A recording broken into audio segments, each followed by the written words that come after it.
Folks, Black Star Network is here.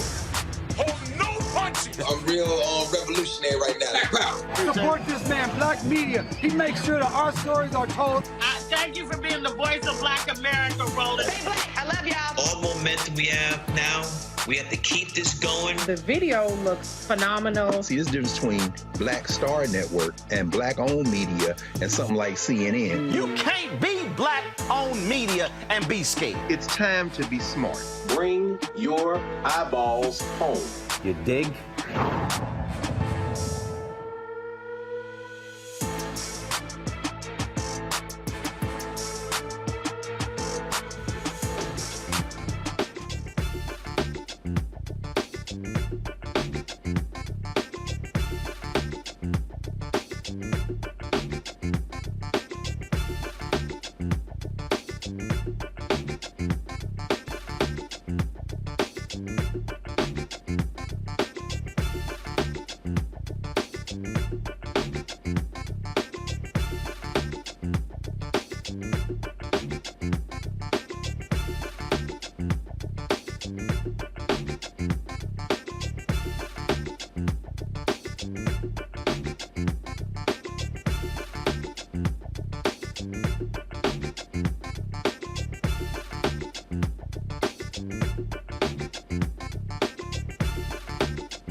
Today is Tuesday, October 17th, 2023. Coming up on Roland Martin Unfiltered, streaming live on the Black Star Network. A Louisiana State University professor resigns after Saturday's election of right-wing Governor JeJeff Landry. He will join us to tell us why. Also, what are Black Democrats doing in that state after the abysmal performance of their party on Saturday? We'll talk to a statewide elected official about that very issue. Also, 14 days in counting, Republicans could not elect Jim Jordan as Speaker. They've now recessed until Wednesday to get their act together.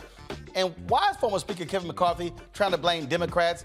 Because his party can't get their crap together? Wait till I show y'all that laughable video.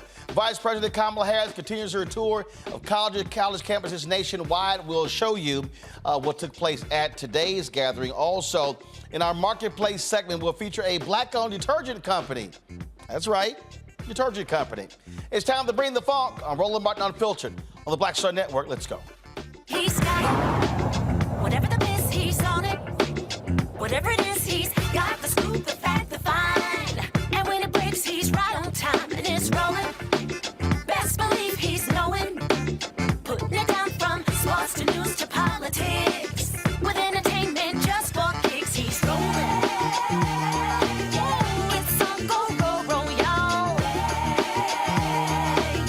It's Roland Martin,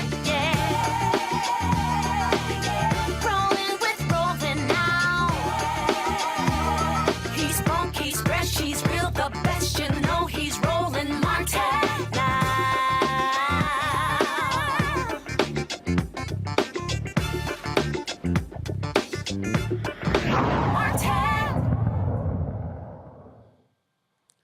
Folks, in Louisiana, they're preparing for a new governor. Attorney General JeJeff Landry beat all of the different candidates in the jungle primary, that's what it's called, on Saturday. Some 16 candidates that were in the race. The top two vote getters, if no one gets 50%, moves on to the runoff. Well, there's not going to be a runoff since he got more than 50%. It's easy to call him a right-wing MAGA governor because that's exactly what he is. He was one of the folks who was an ardent critic during the COVID outbreak. You also had, of course, issues when it came to his take on abortion and trying to unseal the juvenile records in only 3 counties that were largely African American. And Robert Mann, a professor at Louisiana State University, took exception to some of his COVID comments. Landry got ticked off and blocked him on social media and was highly critical. After of course, the election, Mann sent a letter to his bosses saying that he would not be returning to LSU. He joins us right now. Robert, glad to have you on the show. So you're not calling the resignation, so what is it called? Well, I'm retiring at the end of the current school year, so I'm still going to be in class this week and next semester, but at the end of the school year, I'll be leaving my job at LSU. Clearly, the election of Landry is the prime reason, correct? Well, yes, it's because he has really declared war on free speech, and especially on free speech at Louisiana college campuses that he seems to think are populated by liberals who are trying to ruin the minds of the fresh young people of Louisiana. And he made it really clear early on that he wanted me gone. He asked the president of the university to fire me. I'm confident that he will make life a living hell for my dean and for my faculty and for my students. And it just seemed like the better thing to do to announce my departure, get out of here, and not make my students and the people that I care about and I work with for the last 18 years suffer for my transgressions. Well, first of all, I wouldn't call them transgressions, just simply you offering. I say quote unquote transgressions. Yes, offer your perspective. Sounds like Jeff Landry would be a bosom buddy with my native Texan Governor Greg Abbott. The attacks that he and Dan Patrick have had on university officials, and we saw the shameful conduct of the Texas A&M Board of Regents when Kathleen McElroy was they were trying to hire her as the head of the journalism department, was one of the reasons why you don't see my Texas A&M ring on my finger, and why I removed everything with A&M from my studio, because that's the kind of climate that we are living in. We're living in where we have Republicans who govern these state institutions who want to impose their ideology on these campuses. Yeah, the first thing that Landry did when he began running for governor was to go to Mar-a-Lago and kiss the ring. He got Trump's endorsement. He first got Donald Trump Jr.'s endorsement and then got Donald Trump's endorsement. And he's been performing for him for the last 4 or 5 years, but during the campaign, clearly performing for him. And I think he'll be performing for him as governor, and will be trying to enact just about everything that Abbott and DeSantis have done in their respective states here in Louisiana. One of your tweets I saw where you talked about the targeting of academic freedom, tenure, things along those lines. This, of course, this is LSU has a black president there. Y'all go to my iPad, please. William Tate IV. And the reality is, look, when you're one of these presidents of a state institution, sort of very much like John Sharp, who's the chancellor of Texas A&M, it's all about getting those state resources, and he's had to kiss the butt of Texas Republicans. And so do you see that President Tate at LSU having to bow down to the interest of the likes of a JeJeff Landry if they want to survive in their jobs? Yeah, I suspect he will. I suspect that probably he already has in the LSU board, many of which were appointed by Bobby Jindal, the Republican predecessor to our Democratic governor. They switched jerseys pretty quickly to stay on the board. It's just what you do here in Louisiana and a lot of other places. You pay homage to, you bend the knee, you kiss the ring to the person who controls your budget, and I suspect they'll do that with Landry if they haven't already. You are a history professor at LSU, correct? Journalism. I'm sorry, journalism professor. And let's just sort of look forward. You got Landry now is going to be the governor. Republicans now have a supermajority, and Louisiana has been conservative, but it has not gone full far right like Florida, like Texas, like Georgia, like Tennessee. But now the conditions are right to frankly do whatever they want because they control all three branches of government. Yeah, not only that, but they control all three branches of government, particularly the legislature, because the Democratic Party didn't run challengers for most of the Republicans who were either running or running for re-election. Before Election Day, they were already guaranteed a supermajority in the House because there were so many House members Republicans who ran unchallenged. So it's going to be like a hot knife through butter for Landry getting pretty much whatever he wants. It was already fairly extreme because we had a conservative Democratic governor who was going along with some of this stuff. But you can only imagine what a MAGA governor with a supermajority in both houses is going to be able to do. It's going to be just pretty much his whims are going to be easily becoming law, I think. You retiring, and so look, you've taught there for how long? 18 years. And total number of years you've taught? Well, 18 years. I worked in journalism and politics in Louisiana before then. So clearly, it has to be very tenuous for your colleagues who are preparing for the incoming attack? Yeah, everybody, I think, saw it coming. I mean, it was pretty clear that he was the leading candidate. I think we didn't see the fact that he would win without a runoff, but people were preparing themselves for this eventuality. And I know from talking to lots of colleagues over the last couple of years, but particularly in the last couple of months, that there's a lot of people who are either planning retirement or planning their escape, trying to find a job in another place that's going to be more, it's going to be friendlier to higher education, where academic freedom will be respected, where free speech rights will be honored. Yeah, there's a lot of fear and loathing, not just here at LSU, but across higher education in Louisiana. On that particular point right there, and I don't think people really fully understand it. You take Florida, in their African American Studies Department, University of Florida, they couldn't fill a number of the jobs. Folks refused to apply. We saw what happened to Kathleen McElroy at Texas A&M. Yeah. And we see what's happening all over. You have folks who are saying, I don't want any part of that mess. And so what's going to happen is a lot of these state institutions are going to be losing some seriously talented people because they don't want to go to hostile environments.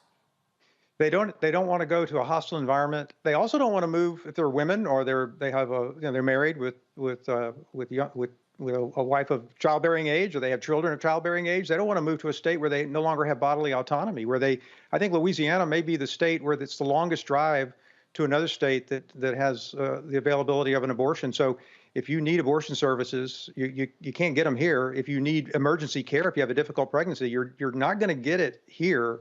You'll have to be on death's door before you get treated. So that's also, it's just not just the higher education policies, it's the lack of bodily autonomy for women in this state that I think is going to discourage a lot of people from coming here, but also hasten a lot of people's departures. You mentioned you were in politics before becoming a journalism professor. I would love to hear your perspective on the abysmal state of the Louisiana Democratic Party. Well, I worked for 2 U.S. senators, Russell Long, John Breaux, and Governor Kathleen Blanco, and spent almost probably 2 years of my life working on leave for those politicians to do the communications for the Louisiana Democratic Party in the 90s, and it was a functional party in those days. It has been hijacked by some quasi-Republicans. The governor, the Democratic governor, completely ignored the party, was hostile to the party. It's fallen into complete disrepair. They spent more time trying to defeat a progressive House member in New Orleans, state House member in New Orleans, than they did trying to elect the African-American consensus candidate for governor. It's a party that needs to be blown up, burned down, ground to dust, and rebuilt, because it's not serving Democrats or the people right now. It's a lot of self-dealing. The immediate past chair of the party is in prison for stealing from the party, and the current chair needs to resign because she was totally ineffective and spent more time in the spring exploring her own potential candidacy for governor, undermining all the other candidates who were looking at it. That says a whole lot there. What's next for you? Well, I've got books that I write, and my wife and I kind of joke that it wouldn't be fun maybe to live in a state and work at a university where when things break, they fix them. So I'm open to maybe going and spending a few more years of my career teaching somewhere else and sharing what I know. And but if that doesn't work out, I'm perfectly fine continuing to write books. That's what I enjoy doing, and I'll continue contributing in that way.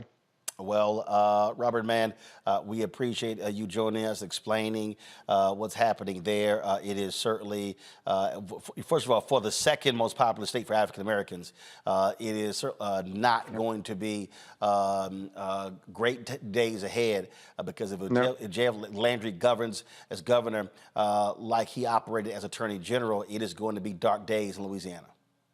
Yes, it will. Thank you for having me on today. Robert, thanks a lot. Appreciate it.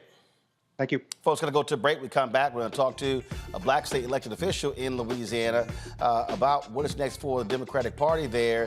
They've got major issues, but more importantly, what I want to know is what the hell are they going to do to drive up black voter turnout? Because what they've done so far has been terrible. You're watching Roland Martin Unfiltered on the Black Star Network.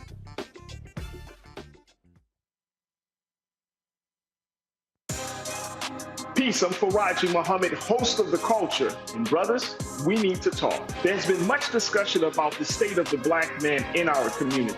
Whether it's in politics, education, or in the home, my brothers, we are struggling to lead the way, which is why The Culture will be hosting the Black Men Summit, where we'll be redefining and celebrating black manhood. This special series will kick off on the 28th anniversary of the historic Million Man March on Monday, October the 16th at 4 p.m. Eastern Time. I'll be talking to some of Black America's most prolific, dynamic, thought-provoking black men activists, scholars, and leaders about our role, our power, and our future. So tune in and join the conversation as an online culture crew member for The Culture's Black Men Summit, redefining and celebrating black manhood. Starting Monday, October 16th through Friday, October 20th, 4 p.m. Eastern Time each day, right here, exclusively here on the Black Star Network.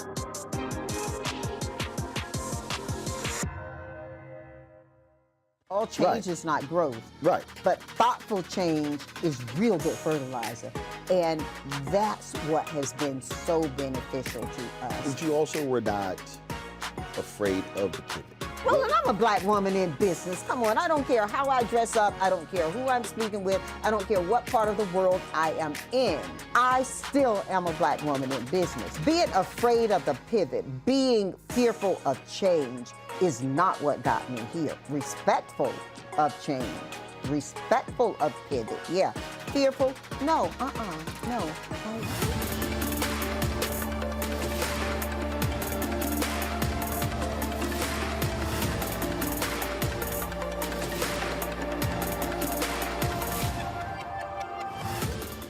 Hello, I'm Paula J. Parker.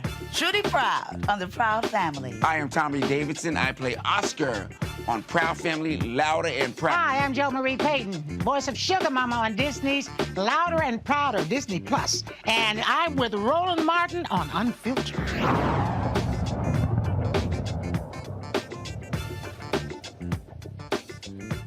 All right, folks, you just heard Robert Mann there talk about the poorest performance of Democrats in this year's election. Devontae Lewis serves a Louisiana Public Service Commission, 3rd District.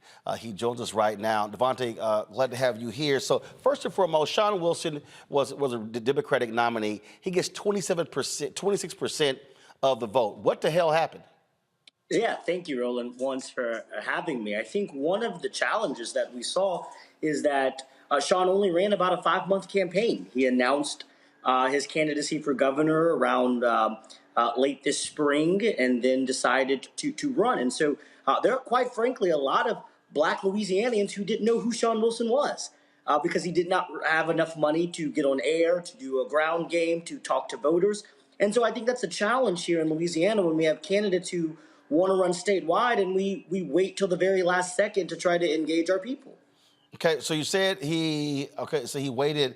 So then the question is, you talked about money. Okay, what did your party do to help raise money, to help do things? Did other candidates give to his campaign? What did other folks do? Because you have a Democrat who's sitting in the governor's mansion. Normally, if you have a Democrat who's the governor, you actually have an apparatus that helps folks run. Well, I mean, I think this has been the problem. We have not had a party and party leaders of the state of Louisiana who saw interest in building an infrastructure outside of themselves. Why? So what the hell have they been doing? They've been self-grandizing. I mean, I'll be honest with you. When I ran this same party infrastructure, spent countless amount of money against me and my friend Gary Chambers because we were not part of their clique. And the challenge that we've seen here in Louisiana is, let's go back 4 years ago. You talked about the legislature and the supermajority. Our Democratic governor 4 years ago only endorsed one senatorial candidate to flip the Senate, and he was helping a Republican law school classmate keep his Republican seat, who voted against all of our Democratic priorities, but did not get involved in flipping a seat here in Baton Rouge, did not help us try to flip a seat down there in the Florida parishes. And so part of the problem is Democratic leaders here always make deals with the Republicans to protect themselves at the best interest of the people of Louisiana. All right, so that's party. One of the things that I look at is the number of African Americans that are in the state. Where is the black specific effort to mobilize and organize those voters? We saw what happened in Georgia. We saw what happened with groups there, Stacey Abrams and others. Is there anything happening there in Louisiana, off election years, things at 365, 7 days a week? What's going on? You got a ton of black people. If you mobilize and organize them, you could literally run the table. Absolutely, and we have some amazing organizations who are doing that work. Ashley Shelton at the Power Coalition for Equity and Justice. Norris Henderson at Voice of the Experience, an organization made up of formerly incarcerated people, mobilizing people around criminal justice and getting them involved in the system. We have these organizations, but what we see every step of the way is actually the black political establishment hurting their movement, going against them. Well, when we talk about in the legislature, when we ask for them to fight for the issues that matter to black Louisianians, we got black members who will join the Republican caucus in killing our bills, not even voicing up concerns and saying they'd rather. So have y'all made those names known, and are folks going to run candidates against them? Yes, and that's what we're trying to do. That's the movement. That's what I did. I took out an 18-year incumbent, a black elected official who I felt was too close to the Republican Party and too close to the establishment, and we beat him by 20 points in this state just last year. We've seen us do this work smartly in some of the legislative races, but we are building that movement. But what happens is, instead of having black leaders join us in this movement, they fight against us. Bob talked about it. One of the most progressive members of the Louisiana legislature, they spent over $200,000. Our sitting congressman, our sitting governor, former members of the legislature and current members of the legislature did more work taking out a progressive who stood up for black issues than they did for the black candidate for governor. That's the problem. So I'm on the Louisiana Democrats website. This says our leaders. And so it says here you have Governor John Bel Edwards, you have Katie Bernhardt, who's the party chair, Congressman Troy Carter, Representative Sam Jenkins, then you have Senator Gerald Boudreaux. And so of those, obviously Bell is leaving. So of those four, Bernhardt, Carter, Jenkins, Boudreaux, who do you want to see stay? Who do you want to see go? Well, what I want to see is I want to see a new chair. I want to see Katie gone. I ran against Katie for first vice chair with a ticket with another candidate who was investing in voters and not self-grandizing. So that is one. Congressman Carter is our only black congressman, but hopefully we will get the 2nd district after the 5th Circuit makes their ruling. Representative Jenkins will no longer be chairing the House Democratic Caucus. He's running for state senate, and Senator Boudreaux has successfully, I think, led the Senate Democrats. Who is replacing Representative Jenkins is Matt Willard, a phenomenal young 33-year-old black legislator from New Orleans who has a solid record of mobilizing and engagement, and I think will bring some life back into the House Democratic Caucus. So I'm confused. If you talk about leadership of the party, and these are your 5 leaders, and obviously Bill Edwards is leaving, and then Bernhardt, by all descriptions, has been awful. Okay. Then what is Carter, Jenkins, and Boudreaux doing to lead this party out of the abyss? And should they remain in leadership? I think that's a good question. I don't know. No, I'm asking you. I know it's a good question. I know it's a good question. I asked it, but I'm asking you.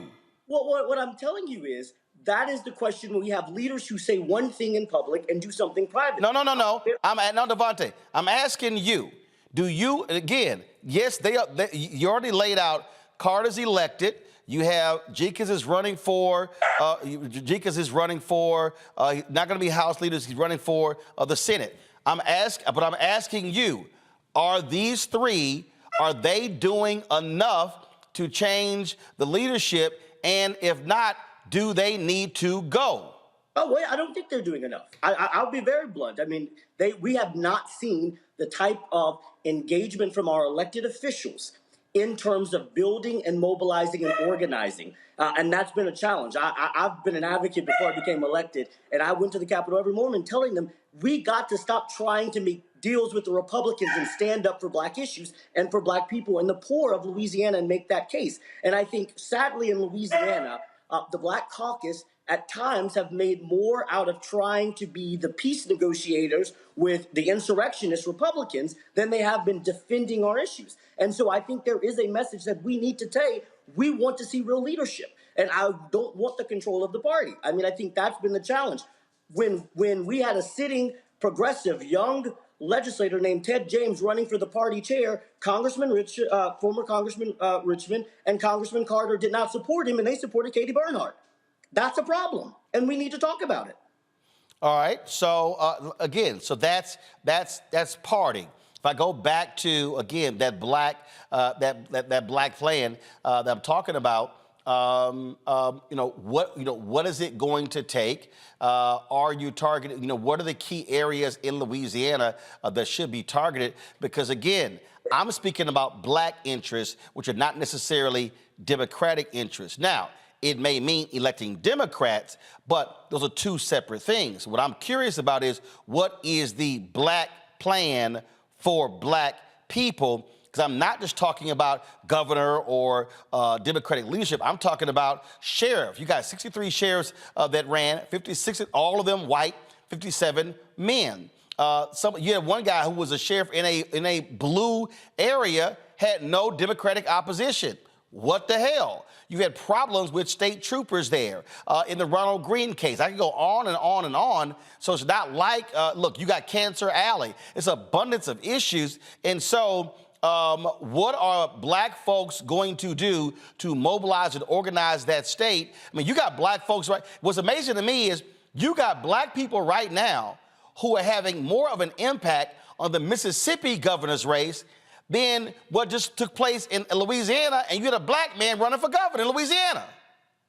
You're absolutely right. And I mean, I think this is what I have been screaming about for years. And one of the things that we have to do is we got to stop getting in our way. And what I talk about, when you talk about, for instance, East Baton Rouge Parish, where I live and represent, and Sid Gautreaux running unopposed, we had black men stepping up to challenge him. You know who bullied him out of the race? Black elected officials. They endorsed Sid Gautreaux and said, we're not going to help you, and we're going to stick with him. And so when I talk about the black political apparatus, I'm not just talking simply about we need black leaders. What we have to do is when we elect black individuals, they got to stop saying, hey, just vote, but then making deals with everybody else to protect themselves. We have groups on here doing the work. Like I said, Power Coalition and Vote are mobilizing and organizing every single day. They knocked on over 1 million phone doors, made multiple touches. But what we hear from black constituents and black residents is when they look at the elected leadership, they say, I don't see myself. I don't see anybody fighting for me. And I see my elected officials more interested being friends with those who are trying to ban black history, trying to incarcerate our children, taking our investments away. And so what we have to do as black leaders, get back to recognizing that we need to be building power for our people instead of interested in being people in power. And that's a challenge in Louisiana that has not been confronted in a while, which is why I rocked the system with my election, right? I challenged the black establishment because I said, no one's speaking up for my district in Cancer Alley. No one's talking about these issues. And I go out there and we connect. And I think that's what we got to do. We got to get back to the work of giving black voters a reason to turn out, because what they look at when they see the black establishment, I'll tell you from looking at the legislator, there are times you can't tell a black member from a white Republican because they're voting on the same crappy things to harm our children that they would do because they are making backroom deals. But okay, so they're making backroom deals. But are y'all calling them out? Are y'all publicizing their names? Are y'all specifically putting it out there on social media saying these black elected officials are doing harm to black people? Absolutely. When we were in the redistricting fight and we had black members of the Legislative Black Caucus vote for a map that did not increase black representation to adequately represent the state of Louisiana, Power Coalition and Black Voters Matter, we put out flyers and social media target ads saying, look at these members. And one of those members was challenged in his election and is now in a runoff, and I think will probably lose his seat. So we are doing that work, but the challenge is we need people to help us invest in the state of Louisiana. But what we're seeing and what I'm talking about is when we are making those calls nationally, saying we are doing the work down here, we got leadership in Congress, black leaders, telling those same groups, don't invest in my state because it's not going to happen. And so we got to call that out. And I'm asking my other ones to be as blunt as me and saying, we can't keep hiding behind the fact that some of these people say one thing in the press and do something totally different when you're not looking, Roland. And that's the challenge that we're facing here in Louisiana. Last question for you. Are y'all calling for, are y'all planning on having any public town halls in New Orleans, in Baton Rouge, in Shreveport, in Monroe, in a lot of these places where you have large African-American population to begin the process of building or rebuilding black political infrastructure in Louisiana? Absolutely. I would tell people stay connected with Louisiana Budget Project, Invest in Louisiana, Power Coalition for Equity and Justice, Vote. We are organizations that have been on the ground doing this work, building these coalitions, having these town halls, and we are more committed now than ever. What we are asking for is the people that have been harming us and stopping our movement to get out of the way, because you can't complain one day that black voters didn't turn out, and then you directly harm these same groups who are doing that on-the-ground mobilization at the same time. And so we're going to keep pushing that work. We've seen some of that success in New Orleans. We're pushing forward in the state. But what I'm saying is we got to have everybody at the table. And it's that old saying, it's that old church song my great-grandmother used to say, if you ain't helping me get out of the way, please don't block me.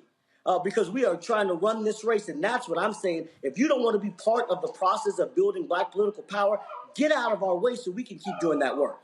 Look, there are many people who have been fighting like crazy for the second black congressional district. And I dare say, folks are not going to be sitting here fighting if we're going to see the kind of turnout that we saw on Saturday, lowest turnout overall of an election in Louisiana in a dozen years. All right, we'll be paying attention and watching. Thank you so much. Thanks a bunch. All right, folks, come back. We'll discuss this with my panel and also break down some other issues of the day. You're watching Roland Martin Unfiltered on the Black Star Network. You too, folks, hit the like button, please. Also, support us in what we do. Join our Bring the Fuck fan club. Your dollars absolutely matter. Folks, you're checking money orders to P.O. Box 57196, Washington, D.C. 20037-0196. Cash App, $RM Unfiltered. PayPal, R Martin Unfiltered. Venmo is RM Unfiltered. Zelle, Roland at RolandSMartin.com. Roland at RolandMartinUnfiltered.com. We'll be right back.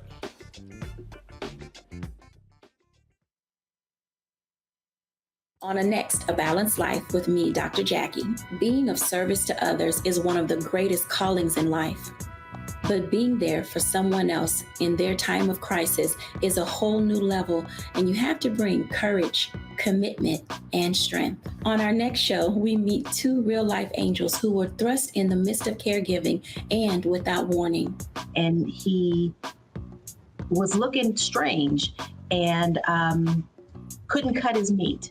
And it was very odd. And I said, well, what's wrong? And he says, I think I've had a stroke. And so, of course, it scared me. And we literally got in the car and he walked into the hospital on a Thursday. And by Saturday of that same week, he lost all control of his left side. The blessings, the challenges, and the way they maintain their balance, all next on A Balanced Life on Black Star Network. When you talk about blackness and what happens in black culture, we're about covering these things that matter to us, speaking to our issues and concerns. This is a genuine people-powered movement. There's a lot of stuff that we're not getting. You get it, and you spread the word. We wish to plead our own cause. Too long have others spoken for us. We cannot tell our own story if we can't pay for it. This is about covering us. Invest in black-owned media. Your dollars matter. We don't have to keep asking them to cover our stuff. So please support us in what we do, folks. We want to hit 2,000 people, $50 this month, raise $100,000. We're behind $100,000, so we want to hit that. Y'all money makes this possible. Check some money orders. Go to P.O. Box 57196, Washington, D.C. 20037-0196. The Cash App is $RM Unfiltered. PayPal is R Martin Unfiltered. Venmo is RM Unfiltered. Zelle is roland@rolandsmartin.com. Pull up a chair. Take your seat. The Black Tape with me, Dr. Greg Carr, here on the Black Star Network. Every week, we'll take a deeper dive into the world we're living in. Join the conversation only on the Black Star Network. Next on The Frequency with me, Dee Barnes, actress, writer, and advocate Ray Dawn Chong is here to discuss her childhood and break down her life in Hollywood, a show you don't want to miss. Well, even at my peak when I was getting a lot of stuff, as soon as I was working a ton, I heard people whispering, oh, we don't want to pay her because we're giving her a break. Only on The Frequency on the Black Star Network. Hello, we're the Critter Fixers. I'm Dr. Bernard Hodges. And I'm Dr. Terrence Ferguson. And you're tuned in to Roland Martin Unfiltered.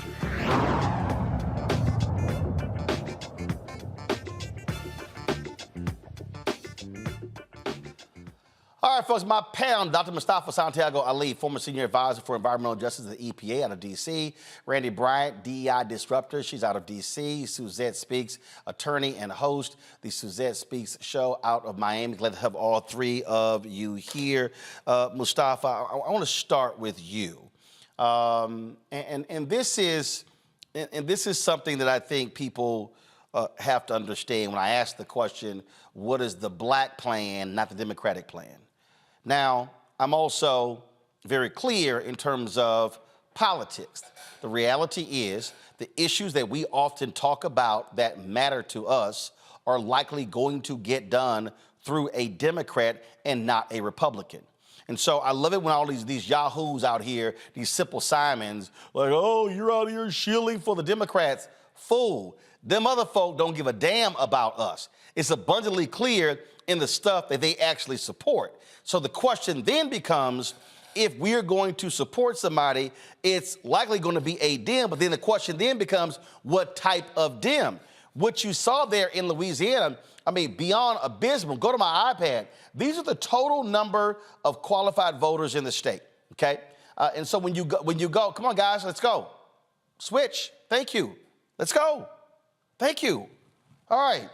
Now, 2.97 million voters.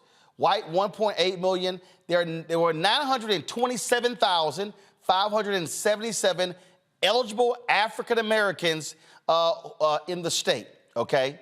That's the number. Now, that represents 31.2% of the total electorate. Now, here are the actual vote numbers here in the gubernatorial race.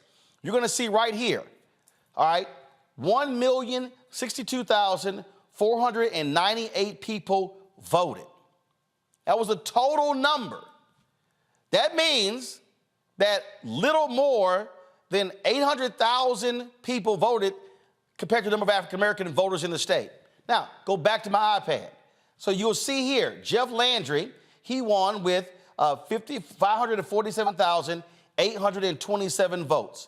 Sean Wilson, the leading Democratic vote getter, he got 275,525 votes, which means that if you look at that particular number right there, Mustafa, again, 927,000 African Americans, the black candidate gets 275,000. I've said this all the time, and this is where I think a lot of these people, like, Roland, you're blaming black voters. No, I'm not. What I'm saying is, when we do not exercise our power accordingly, we lose. 927,000 African Americans, which means if black people, if 50% of all eligible black people alone, again, y'all, listen to me clearly, if 50% of all eligible black people, just 50%, voted in this election on Saturday, that means you would have had, in terms of the number, 463,000 people who vote. Landry got 547,000. That means if just 50% of black folks exercise the right to vote, frankly, you pick up another 100,000, you win. This is an example, Mustafa, what I talk about all the time, how we as black folks, if we use our power, could literally win elections statewide. Yeah, it goes to that old adage that my grandmother always shared, that you have power unless you give it away. This is an example, unfortunately, and we just got to keep it real, of us giving our power away. It was an opportunity to flex. And through flexing, we could have made sure that we had a governor in Louisiana, or at least a runoff for governor in Louisiana, something that Louisiana hasn't had since 1873, when Governor Pitchback actually was governor for 35 days. That's a deeper story. But we had that opportunity right there, literally at our fingertips. So it's not about anybody giving us anything. It is about us understanding the opportunities that are in front of us and us actually taking advantage of those opportunities. Yeah, you know, if you have a Democratic governor who happens to be white, they'll, like you said, they'll probably do many of the right things, but there's still that flavor that's missing when you don't have your own in those positions, and we had an opportunity that we missed. Here's the thing right here, Randy. Again, go back to my iPad.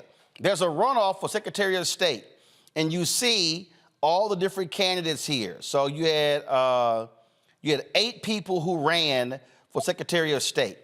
Gwen Collins Greenup, who is the African American, she got 19%. This Nancy Landry got 19%. They were the 2 highest vote getters. Right there, again, if just 50% of black people vote for the sister, she crushes them. Crushes them. I can do this. So somebody on a YouTube channel just asked the question, how many states out there where black voters make the difference? A lot. If we maximize our numbers. Right. What I was going to say, the problem seems to be so much bigger in Louisiana, and that we as a people are certainly disenfranchised, not engaged whatsoever in the system. And so there is a big problem there. Forget how we're voting, because I think that that's not the problem, but why aren't we at all? And that means there's a lack of hope. To me, what I see is a lack of hope, a lack of that we don't feel as if our vote matters. And why is it? Why does that matter? Like we talked to the gentleman before about leadership, but it seems as if those people shouldn't be able to block what's happening. It should be that people get a grassroots effort and are going door to door and re-energize our people, because we clearly are not feeling as if we have any power, which we could. But see, here's the thing, Suzette, that bothers me. I had somebody else over here, and they posted, and they said, you know, we've been voting, we ain't seen nothing change, so therefore we tired. You know, it's a whole bunch of black folks for a long time who couldn't even vote. Like, just couldn't even vote. Had no power whatsoever. I think about where you are. Again, I go to numbers. Everything comes down to numbers. When Andrew Gillum ran for governor in 2018, lost by 30,000 votes. I remember the Tallahassee Democrat ran a story, and the story had a graph that showed the turnout in counties that year. I think you had to get to like the 11th or 12th spot before you saw a blue county. It was Broward. I think it was around 57%. Then you went lower, it was Miami-Dade. The reality is, if Miami-Dade and Broward, 2 largest concentration of black folks in the state, if they go from 57 or lower to 65, he wins in a cakewalk. It's numbers. 100% wrong. So I'm tired of black people saying, we ain't got no power. We're not sitting here, we're not seeing the results, because your vote, your power is not being used. That's like me sitting here going, damn, I don't understand. This speaker not coming on. Have you plugged the shit in? You gotta plug it in to connect to an electric source in order for it to turn on. It's the same thing. Yes, we actually have two Democratic Party chairs of Broward County. His name is Rick Hoy. He is a colleague of mine, as well as in Dade County, the party chair is an African-American, Robert Dempsey. So we do have two brothers who are leading up the efforts. But as you stated, as I look at the numbers and I crunch the numbers from Florida, Governor DeSantis only had a total of 4 million votes.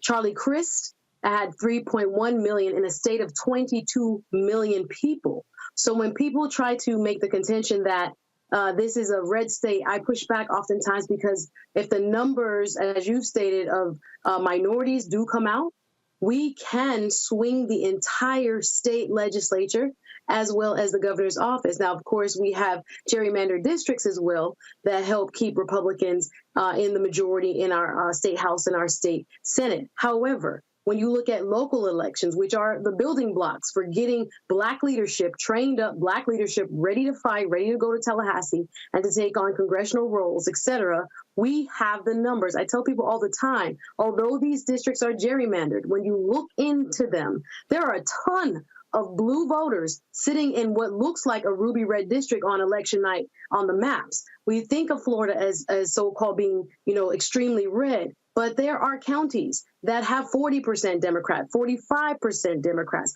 sometimes even split, just like our state legislature, where those voices are kind of being drowned out because of the gerrymandering issue. Nonetheless, we still can have an impactful movement if Black folks have a reason to get out, if we put enough money in from the national party, from our statewide party.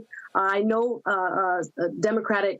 Florida Democratic Party Chair Nikki Fried has pledged $1 million, but we know in media markets as big as South Florida, that's not enough money to ensure that we reach our voters. So we're going to need the third-party groups. We're going to need more support from the DNC. Money is a critical issue in terms of getting the message out to our voters. And as I said, giving them a reason to step forward and understand their power in the upcoming election, even in 2024. But here's what I'm calling for, Mustafa, which is different.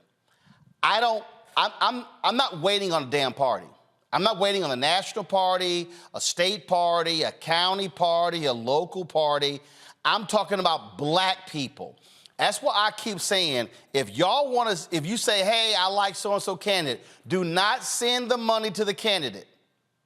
Send it to a Black third-party group like Georgia Stand Up, Black Voters Matter, or other groups where we know the money is going to go on the ground to pay people to knock on doors, to pass things out. That's my point. So what has happened is, in these campaigns, let me be very clear, white media consultants are determining where the money goes. They want to dump it on television. They want to dump it to folks not African Americans. What I'm saying to Black people, I need Black people listen to me very clearly right now as we're looking towards the 2024. First of all, you got gubernatorial race in Kentucky, gubernatorial race in Mississippi, and also then we begin to look at next year. I want Black people to be discussing what is a Black strategy. How are we asking African Americans with means to be able to provide money to Black efforts, because that's where the turnout is. It is going to be boots on the ground, Mustafa. No, I agree with you 100%. We've got to remember, nobody is coming to save our communities. If somebody shows up as an authentic ally, that's great, but we can't count on that. We have to do the work ourselves. We have to do the strategy ourselves. We've got to make sure that we are supporting and investing our organizations who are going to be authentic in the work. And if we don't do that, then we're going to have these types of situations. And then people will justify it by saying, well, see, there's no need for us to put money into your state campaigns because it's not going to yield a positive result. So we got to take matters into our own hands. So for everybody who needs to understand something right here before I go to a break, and it's very simple. When we're talking about elections, you start with numbers. And when you start with numbers, you start with, okay, what's the available pool of people? What did you hear me say last night at the town hall in Fredericksburg, Virginia? We can actually control elections. If I'm running, I'm looking at, okay, what happened not just in this congressional district or state district, what happened in these precincts. When I look at the precinct numbers, That's where my power is. If I look at this precinct and 800 people or 700 people were available voters in the precinct and only 80 voted, then I didn't know if they got 700 eligible voters, then guess what? I can go there and I'm trying to reach 620 people who didn't vote. 620 people across 10 precincts is 6,200 votes. In many places, that's the margin of victory. And so it's not hard, but you need people to do it. And so everybody out here, I see y'all commenting. People email me all the time. Oh, man, what's going to happen? This is very simple. You must tell all of these black organizations who I get sick and tired of meeting, what are they doing? And when I say organizations, I'm talking about all of them. We must be far more aggressive in challenging. If you are an Alpha, a Delta, a AKA, a Kappa, a Sigma, an Omega, an Iota, Zeta Phi Beta, Sigma Gamma Rho, if you Lynx, Eastern Star, Prince Hall, Mason, if you Boule, if you are any of the Knights of Peter Claver, Junior Knights of Peter Claver, if you are in ministry groups, all these different things. What are you actually doing? I'm sick and tired of these BS, hey, we got to get out the vote flyer. No, no, no.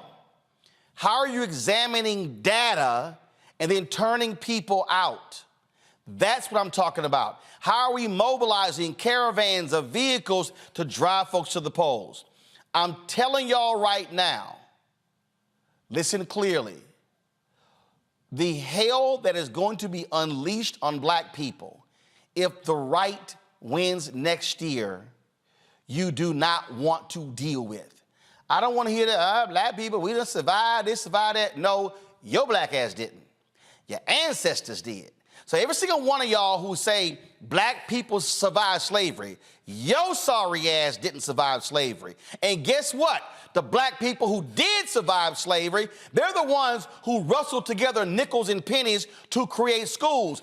They're the ones who busted their ass to get the right to vote. They're the ones who showed up at marches. They're the ones who funded the lawyers in Texas to break the backs of the Texas Democratic Party to get the right to vote. They're the ones who got us to Brown versus Board of Education. So every single one of y'all who come with that bullshit of, oh, we survived slavery, you had better give credit to the ancestors who also did the work so your ass can have the right to vote, but you choose to sit at home and not use it. And then go, oh my God, I just don't see things changing, so therefore I'm dipping out. Don't you dare raise what they did, and then today you do nothing. That is an abomination to the ancestors. I'll be back.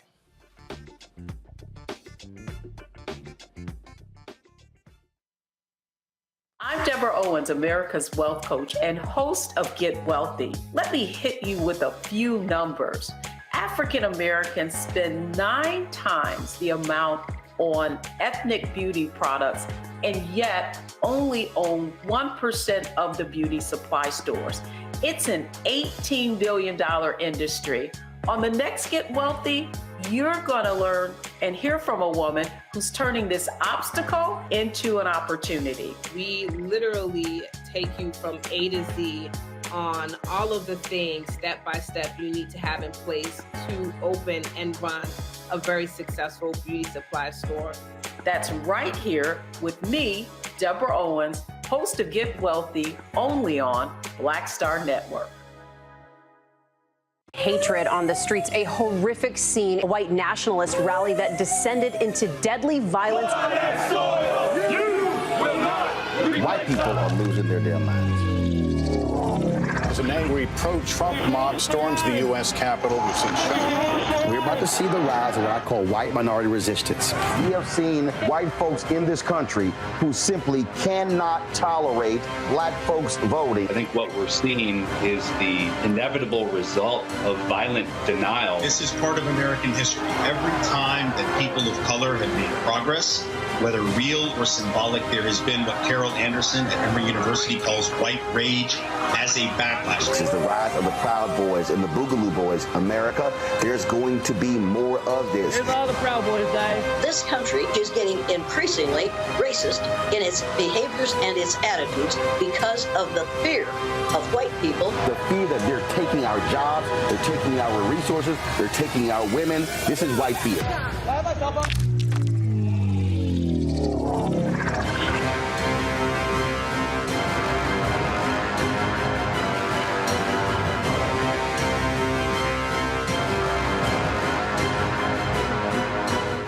What's up? It's Sammy Roman. Hey, it's John Murray, the executive producer of the new Sherry Shepherd Talk Show. It's me, Sherry Shepherd, and you know what you're watching. Roland Martin, Unfiltered.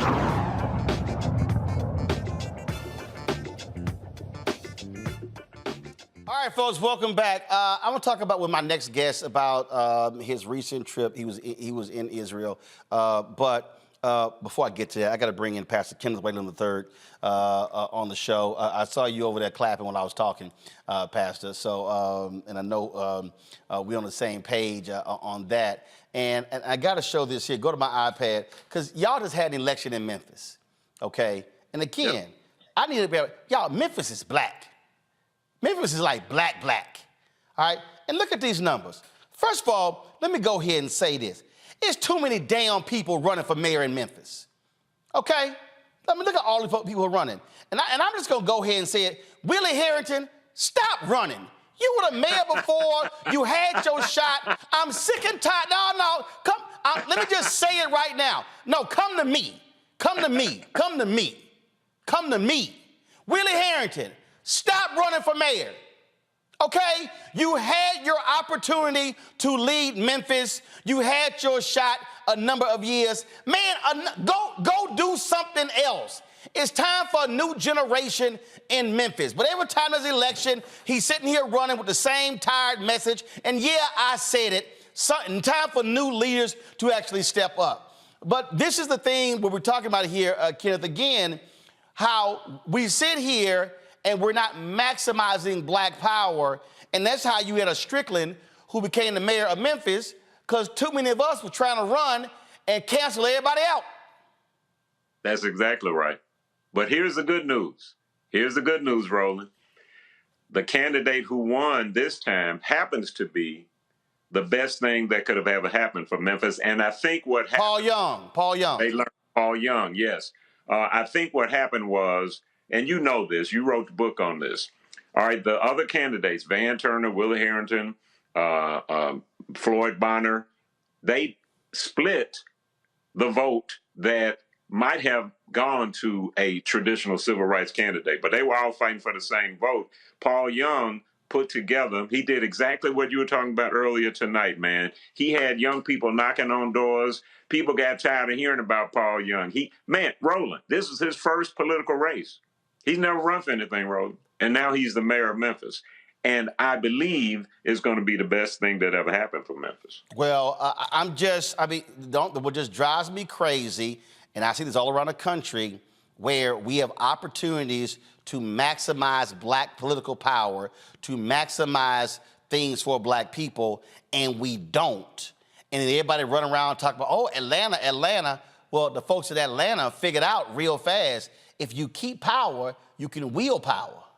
Absolutely. I think that's going to happen in Memphis, Roland. I really do. All right. Well, I'll be paying attention and I'll be watching. And then let me go ahead and say this here. You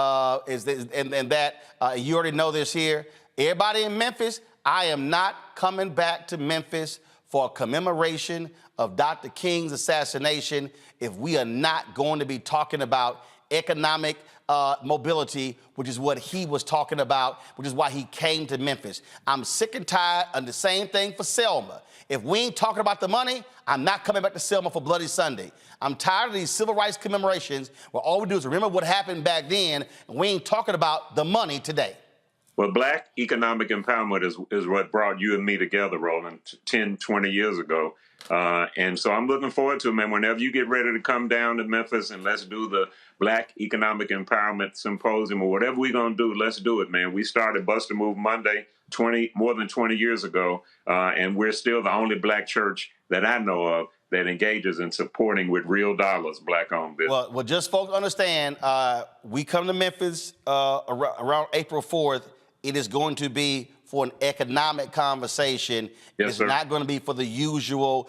We're going to commemorate Dr. King's life by focusing on what he was focused on when he got killed, the money. All right, let's talk about Israel, Gaza. President Biden is preparing to go to Israel on tomorrow. We saw today hospital was bombed. Anywhere from 300 to 500 people have been killed. The Palestinians are blaming the Israelis. Israelis are saying that it wasn't them. A lot of confusion there. You were there. How recent were you there? I was there when the bombings occurred. I got there Monday of that week to see Cameron, my son Cameron, perform at Bruno Mars. I was there from Monday through Saturday afternoon. Wow. Give us a sense of what that was like, being in the midst of all of that. Well, let me set the context. At Bruno Mars' concert on Wednesday night, Roland, there were 60,000 people. Did you hear me? 60,000 people in the audience in Tel Aviv. And it wasn't just Israelis, it was Palestinians as well. And there were probably, I'm just guessing, that there were probably some young Hamas members at the Bruno Mars concert, with music being the universal language. So that's the context for my experience. That was Wednesday night. We toured the Holy Land. You just showed some of the pictures. We toured the Holy Land Thursday and Friday. Got up early Saturday morning to prepare to go to the airport. And the sirens started blaring about 6:45, 7 a.m. Tel Aviv time. And that's where it started. I can answer some more questions. Let me tell you, man, our driver, as he was taking me to the airport, showed me on his iPhone a FaceTime video, just like you and I are doing right now. His wife was FaceTiming him, and I literally I heard her screaming, and I saw a white pickup truck pull up in front of their home.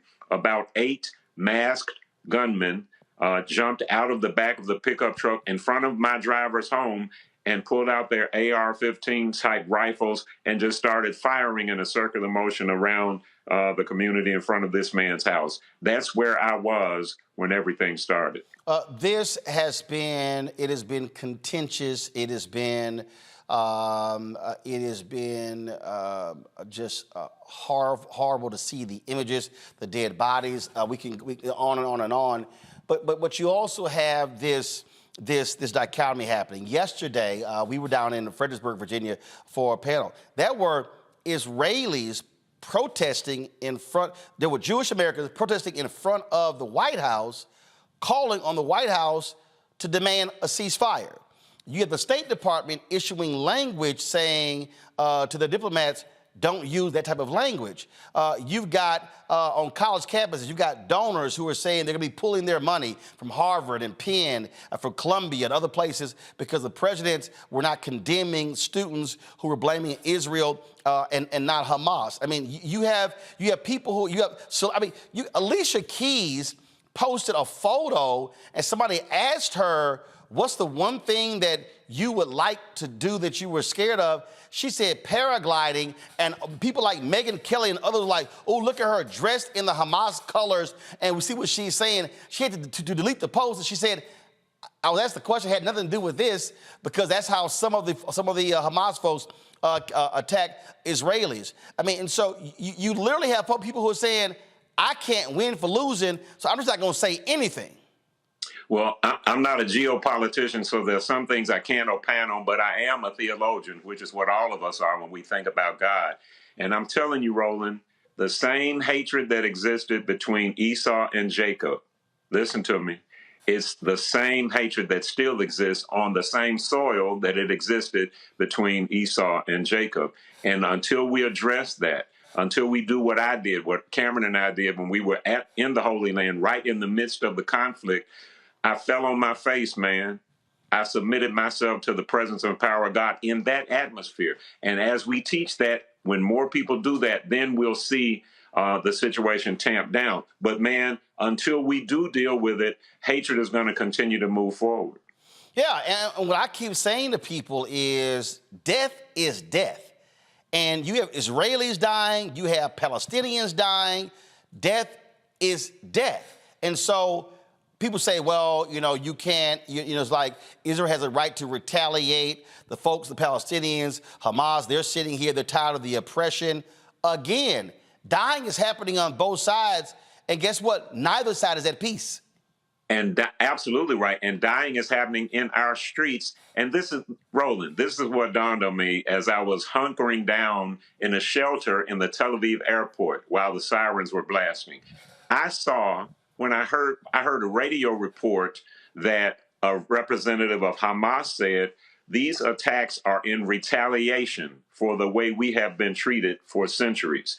And for some reason, Roland, my mind went to the streets of Memphis, where we've got 11-year-olds and 12-year-olds carjacking people and shooting and killing people. And it is the same sense of hopelessness and despair. Just like Hamas, they feel like they're not being heard. What we have to do, particularly those of us who have boots on the ground, as I heard you say earlier, those of us who are in the Christian community, we have to reach out to our young people, pay attention to them, and help them to move beyond the anger, which is justified, into a position of, I know that I am loved. Because it's the same hatred, Roland. It's the same bullets, and it's the same death. Somebody, I was having a conversation the other day, and I was asked this question. And the question was, and it was an interesting conversation because there were Jewish folks, there were Arab folks, there were African American, there was white, and so it was a very eclectic group there. And they said, how can we get this to stop? And the hostages came up. You know, and the first thing I thought about, I said, I hate the fact that a Reverend Jackson has been so hit with Parkinson's disease. I thought about the hostages that he was able to negotiate and get freed all around the world. And part of the problem that we're facing right now, you literally do not have a world leader or somebody with the type of moral standing who, when they speak, can get multiple sides to listen. Well, you and Sheila, my wife Sheila, and I have talked about this before. The absence of someone with the moral rectitude and the ability to speak for many. But Roland, I believe that it is the Black church that has reneged on its responsibility. I'm included. That is reneged on our responsibility. I believe that as the Black pastor goes, so go Black people.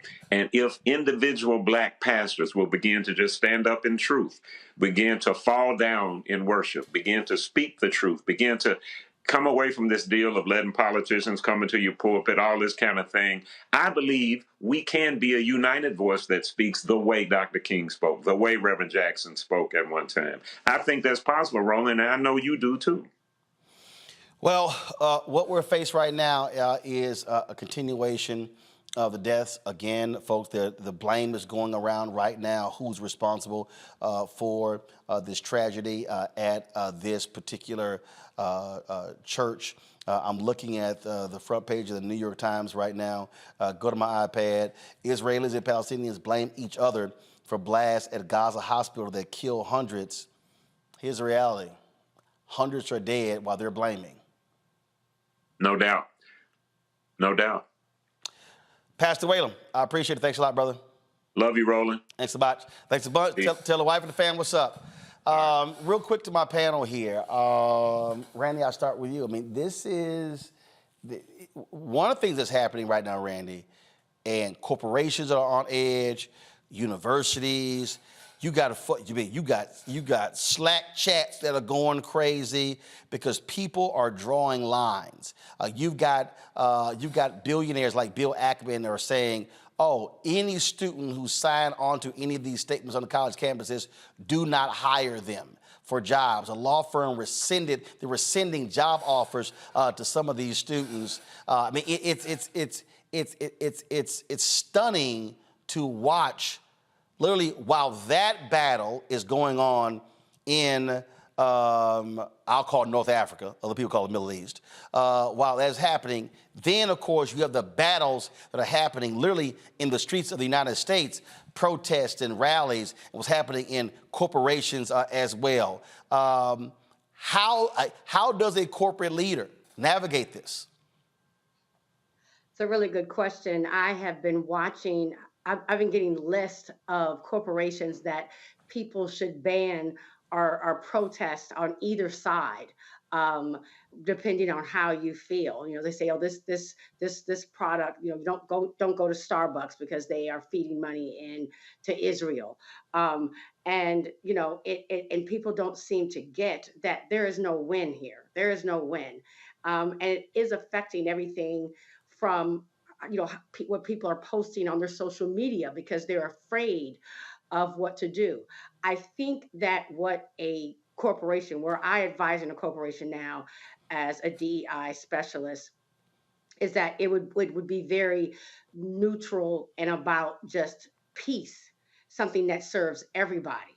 I don't believe that it's smart for any corporation to come in and draw a line about where they stand, and particularly try to punish people for their own opinions.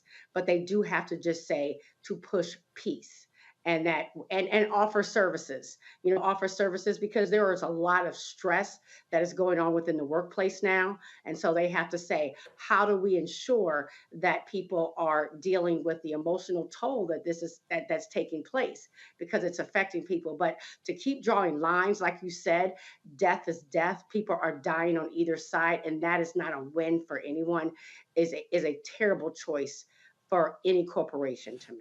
But Suzette, the problem is folks are saying, no, you can't be middle of the road. You literally must be deciding one way or other. I'm seeing a lot of these celebrities who are getting in trouble, who haven't said anything. I mean, it's been unbelievable to watch the visceral reaction. And you have some companies and brands and others saying to entertainers, you better say something or else.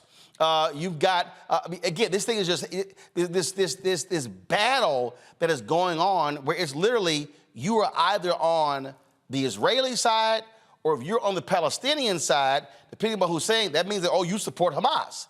And so people are saying you can't even be neutral.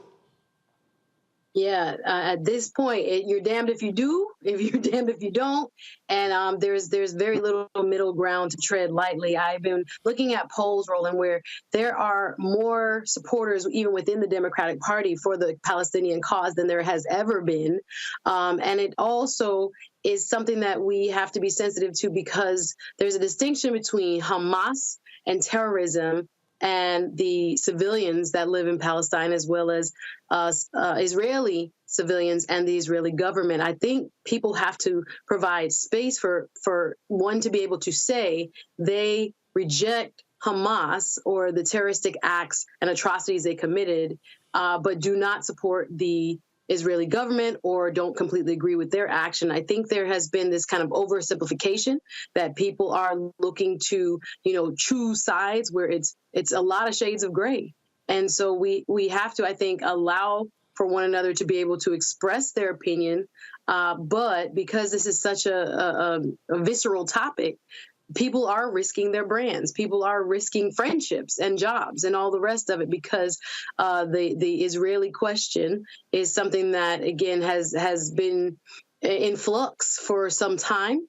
And again, this is just another iteration due to this recent attack and incursion that has brought back old demons that have been unresolved. We'll see if President Biden has an attempt in the next coming days to go back to diplomacy, but it has been, the stakes have been ratcheted up now that you see the Israeli government now amassing troops on the border. There's no escape for folks who have been living in an oppressive society without any means of their own self-determination. And yes, that has been ongoing even before this attack in the Gaza Strip. So there's multiple sides to this. I don't think one side is completely, especially when you're making a distinction between government and civilian, completely right or completely wrong. But people are not very nuanced for some reason when they're having these discussions. And I think that's something that we ought to be and allow space for. This is video from yesterday. 4 to 6 people were arrested outside of the White House for a protest there. Mustafa, it is, again, it is a dire situation, and the Israelis are preparing for what they talked about is a ground surge into Gaza. They told the 1.1 million people who are in northern Gaza to head south. And so this is going to get worse before it gets better. It most definitely is. And one of the reasons that it's going to get worse is because we fail to realize that both hate and evil are like cancer. You know, when you don't address it in the beginning, then it begins to move all throughout the body, whether it is a human body or it is a systems body.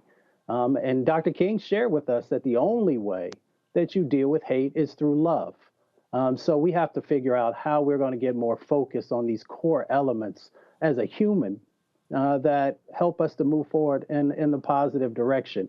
So you see that hate playing out not only in the Middle East, but now you see it also finding its ways to get its talons in people all across the planet. This is a moment when we need to embrace our humanity, to understand that a Palestinian baby or Israeli baby that loses their life there of equal value, and that we have to do everything that we can to protect life. Again, this is more video of yesterday's protest outside of the White House from various Jewish organizations. So that's what's also I thought was fascinating. You have Jewish groups who are saying stop. You got Palestinian groups. You got people who are saying support Israelis, support Palestinians. I mean, this is just continuing, and so hopefully.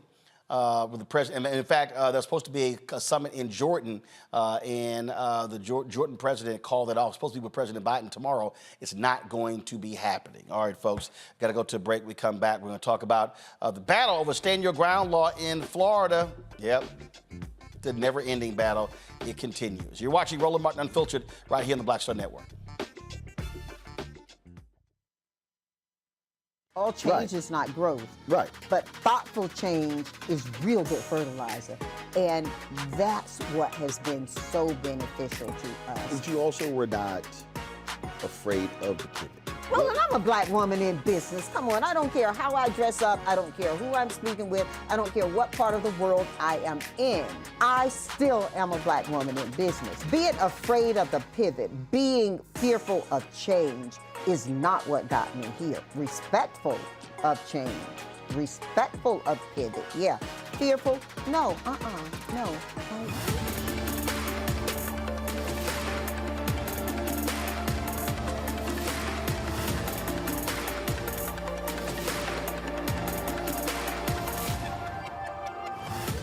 On A Balanced Life with me, Dr. Jackie. Being of service to others is one of the greatest callings in life.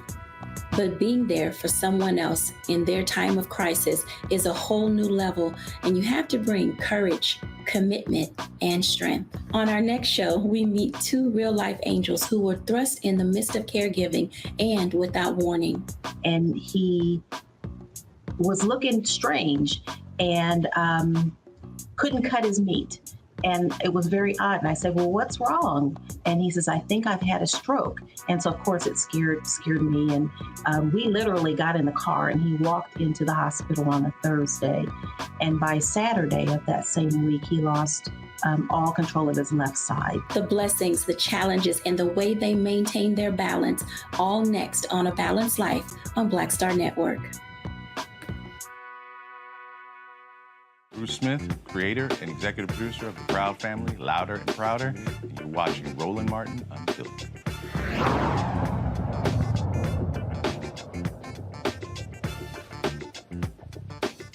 All right, folks, Florida Stand Your Ground law remains controversial as many thinks it's a get-out-of-jail-free card when one can say they feared for their life. The state senator from Florida, Chevron Jones, was once again trying to overhaul this law. He joins us now.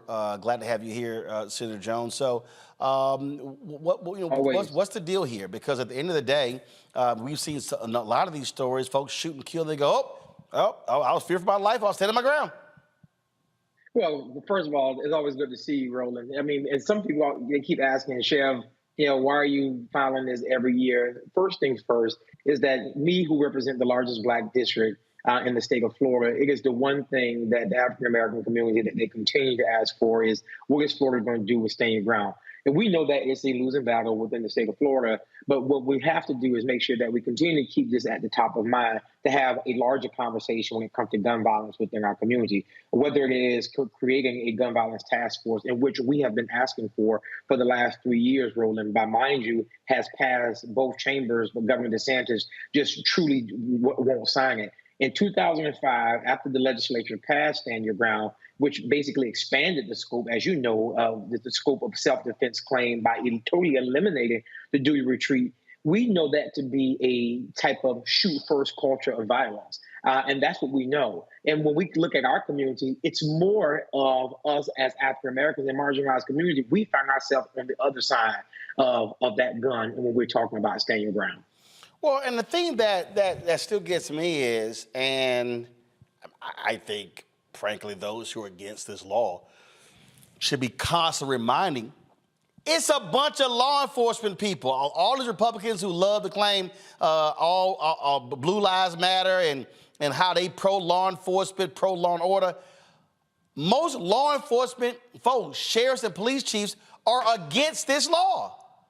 Absolutely are. They absolutely are. And listen, Roland, I was before you, as you were in the last segment, I was reading the Tampa Bay Times, and the Tampa Bay Times, they found that from 2005 to 2012, in cases where Stand Your Ground was used as a defense, 79% of those cases where the claim for self-defense succeeded. The defendant, listen to this, but the defendant could have retreated to avoid confrontation, and in 68% of successful claims, the person killed was unarmed. That's literally from the Tampa Bay Times. So the statistics and the facts stand on the side of repeal. But I think it's also important for us to point out to where most people are, when you talk about Stand Your Ground, I mean, on my Instagram, people are like, well, you're not taking my guns away from me. First of all, no one is talking about taking your gun away from you. But what we are talking about in our community, how we are finding ourselves, your son, your daughter, your cousin, your niece, your nephew are the ones who are finding themselves dead, and they cannot explain themselves. Why? Because an officer or individual has shot and killed them and claiming self-defense when it truly wasn't self-defense. Because of the biases that we deal with in our police department, that's what a lot of these police officers are claiming. And guess what? And they get off and they win. Suzette, question for Senator Jones. Yes, sir. Talk about the combination of the new legislation that came into being, Senator Jones, who is from my neck of the woods. Good to see you, fellow Miami brother, one of the hardest working men in the state Senate. Talk about the combination, sir, of what we look like now in terms of maybe statistically speaking, the Stand Your Ground dilemma, combined with now Florida's laws, which have made it easier to carry. A lot of people saw what happened in the state legislature. We know that there is a supermajority of Republicans. No matter what you do, I think in the Senate, it is 12 Democrats, 28 out in a House body of 40, 28 GOP. And in the House, it's 85 GOP to 35 Democrats. So no matter what, you need the other side's cooperation to pass anything. Talk about what it's like with those combination of laws now in effect and how it will affect the Black community. Yeah, Suzette, it's always good to see you, sis, and I'm proud of you. Listen, it is no secret that the Democrats stand in the disadvantage in Florida, in the Senate and in the House. And when we look at Stand Your Ground, now mixed with permitless carry, what was just passed this previous session, we are creating an unsafe environment for our residents. And of course, we know that is unacceptable. But how do you think these mothers and fathers feel of those 68% of the individuals that I just spoke about who were unarmed but still fell victim to gun violence when it could have been de-escalated and completely avoided? Yes, we are at a disadvantage. But what we cannot do, and I made it clear in Black Caucus, I made it clear to my Democratic colleagues, that we must continue to tell the story. We can continue to tell the stories from our district. We just can't lay and allow the Republicans to do what they do for the fact that because we're going to have the numbers. To hell with that. I mean, fight the fight, file the legislation, raise your voices, build the coalitions, because there are elections that's coming up. As you all were just talking about a few minutes ago, people want to know, what are you actually doing? Forget the town hall meetings, forget all of this talking. What are some actionable items that are actually taking place? Begin to move the agenda, like with permitless carry, where we moved and started having these conversations, having these town hall conversations, and what does safety look like, and how do we move the agenda that we're looking for? If it's filing legislation that you know is not going to pass to be able to move agenda, fine. Let's build those coalitions based off of what people actually agree on, what can move people's hearts and minds until we get to the place where we need to be. And I'll end with this. Republicans did not get here in 1 year, 2 years. It took them 22 years to take over the legislature. And the Democrats have to figure out what that message is going to be in order to move it. I'm not saying stand your ground is it, but we got to figure out what that message is of coalition building. Randy? I've been wondering, was there any movement, because there was a lot of talk after the unfortunate murder of Trayvon Martin, and they talk about this authorized violence. With the foundation and just the visibility it had, has that helped move the needle in any way? I can hear you, but I can't hear what she just made mention of. Randy, ask it again. I'm wondering if, we talk about the tragic murder of Trayvon Martin, and that put a lot of attention on stand your ground laws. And I also know that the Trayvon Martin Foundation is very active. Has there been any movement, as we've seen very visible cases like Trayvon Martin or Ralph Yall, where kids are actually, in one instance murdered, in one instance almost killed? Has that helped move the needle whatsoever, the visibility of these cases? Yeah. I'll be honest with you. First of all, Sabrina Fulton, the Trayvon Martin Foundation had, in the beginning, that was their main focus. They were really trying to move the needle when it came to the repealing of Stand Your Ground. I will be extremely honest with you, because they knew of the makeup of the House and the makeup of the Senate, they really began to expand their scope of what they were working towards, dealing with gun violence within the community, working with the Carrie Meek Foundation. So they moved away from the policy aspect and moved more closely to the coalition building. But you're absolutely right. I mean, not only does this law affect marginalized individuals at the alarming rate in which you just mentioned, and as we see in these cases, just like Trayvon Martin, it continues. And I repeat, it creates this culture of the shoot first, ask questions later. Yeah, and the last thing I'll say is these organizations that have rallied around and tried to push the needle when it comes to stand your ground or any type of gun legislation, the halt is, of course, within the legislature, but it's also with these gun rights groups like the NRA and these other groups that avoids these type of things from moving forward in the legislature. Mustafa?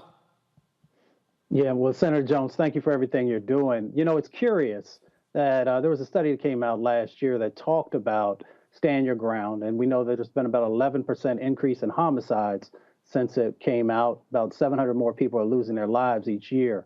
How do you use those types of statistics to move the needle, if you will? How can folks who are outside of Florida be best supportive of the work that you're doing?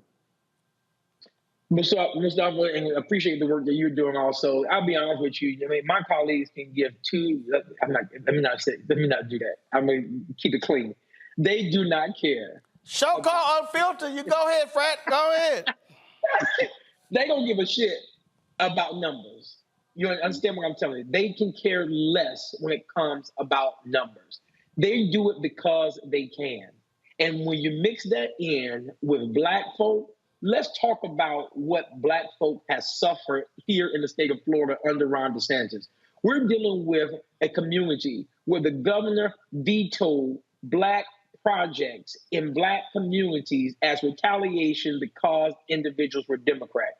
We're dealing with a governor who, after the death of George Floyd, put forth legislation to avoid how we riot. We're dealing with a governor who came forth and made it clear how we can teach African-American studies. We're dealing with a governor who took African-American studies to this day, will not allow AP African-American studies to be taught here within the state of Florida, which is peer-reviewed, reviewed by doctors and scientists and everything else. So I know for a fact, Mustafa, that statistics does not scare them, because these individuals only do it because they can. And We are on the brink of another legislative session and a governor who is running for president. Mix those two together. Watch on January 9th until March 8th. You're going to see a bunch of chaos in the legislature. And it's already started in week 2 of committees. All right.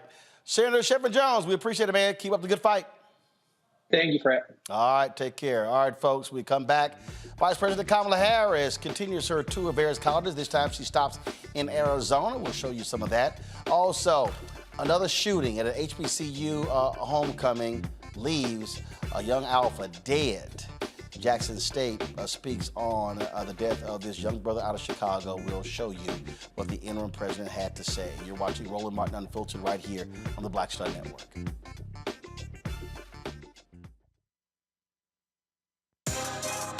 Peace, I'm Faraji Muhammad, host of The Culture. And brothers, we need to talk. There's been much discussion about the state of the black man in our community, whether it's in politics, education, or in the home. My brothers, we are struggling to lead the way, which is why The Culture will be hosting the Black Men Summit, where we'll be redefining and celebrating black manhood. This special series will kick off on the 28th anniversary of the historic Million Man March on Monday, October the 16th at 4 p.m. Eastern Time. I'll be talking to some of Black America's most prolific, dynamic, thought-provoking black men activists, scholars, and leaders about our role, our power, and our future. So tune in and join the conversation as an online culture crew member for The Culture's Black Men Summit, redefining and celebrating black manhood. Starting Monday, October 16th through Friday, October 20th, 4 p.m. Eastern Time each day, right here, exclusively here on the Black Star Network. Pull up a chair, take your seat. The Black Tape with me, Dr. Greg Carr, here on the Black Star Network. Every week, we'll take a deeper dive into the world we're living in. Join the conversation only on the Black Star Network.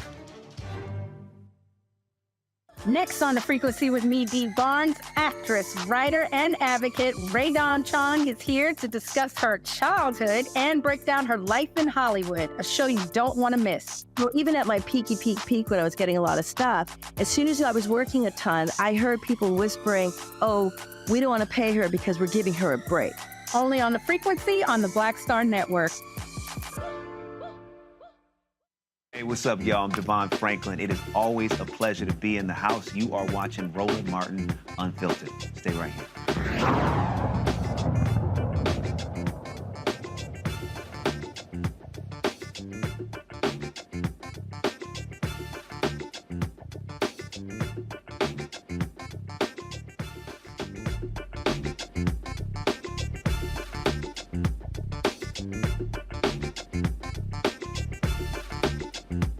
Folks, yesterday, Alpha Return Incorporated, my friend Mustafa's as well, sent this out on social media. Jalen Burns, 21-year-old kid, turned 22 next month, out of Chicago area, shot and killed at an apartment in Jackson, Mississippi. Took place over homecoming weekend, according to Channel 7 out of Chicago.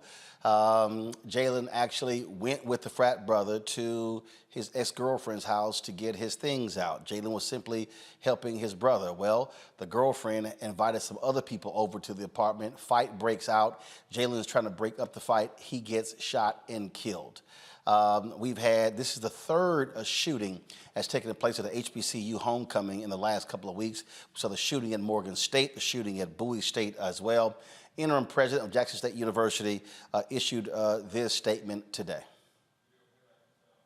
Greetings, JSU family, alumni, and community. I believe most of you have heard by now that we experienced the tragic passing of student Jalen Burns. Jalen was a Chicago native and an industrial technology major with a brilliant future ahead of him. This loss is devastating and unfathomable to the JSU community. It does not represent who we are as a Tiger family or a place in higher education. It further undercuts our mission to cultivate an environment where students come to learn and to evolve as individuals and free thinkers. We are committed to uplifting Jalen's memory and using it to propel us forward in love and unity. This matter is still under investigation. If you have further information, please contact the Jackson State University Office of Public Safety. Together, we are still JSU strong. Again, he's supposed to turn 22 next month. Randy, I can't imagine if you're from the Chicago area, we talk about the violence that happens there all the time. You raise a son, you send him off to college, and you send him to an HBCU, and he's returning home in a coffin. It's unfathomable. It is heartbreaking. You know, as a mother who has two sons that go to an HBCU, or one has graduated, I can't imagine. You know, you feel such joy when your children enter into college, that you have made it, that you've gotten them out, and you don't even imagine that something like this can happen. Our schools need to band together and figure out some real tough plans to prevent this from going on. There was also a shooting at my alma mater, Tuskegee University, recently. Well, you know, outside the grounds, but still. And so we're having issues. I mean, we just have to be very honest about these issues and become very, you know, work on our security. You know, talk to the students about, you know, how to protect themselves.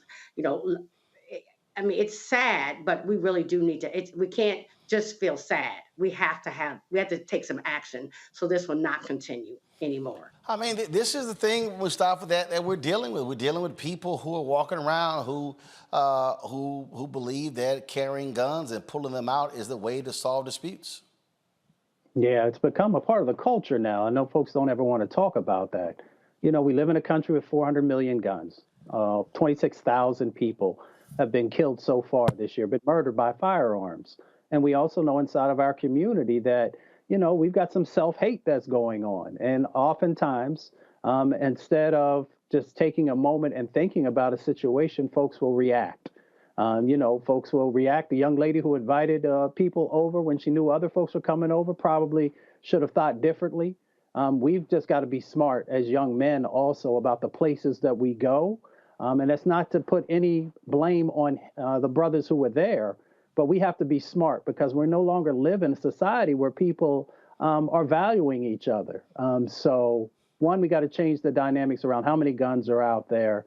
And two, we've got to begin to find ways of better loving ourselves inside of our community. Absolutely. Suzette, your thoughts? Yeah, I just look at this in the greater context of what's going on in America, right? We know that the mass shooting phenomenon is a countrywide problem, not just one that is reflected in the Black community. As we are a part of this great experiment, we too are affected by that culture. As of September 17th, I think we were just passing 500 mass shootings for the entire country.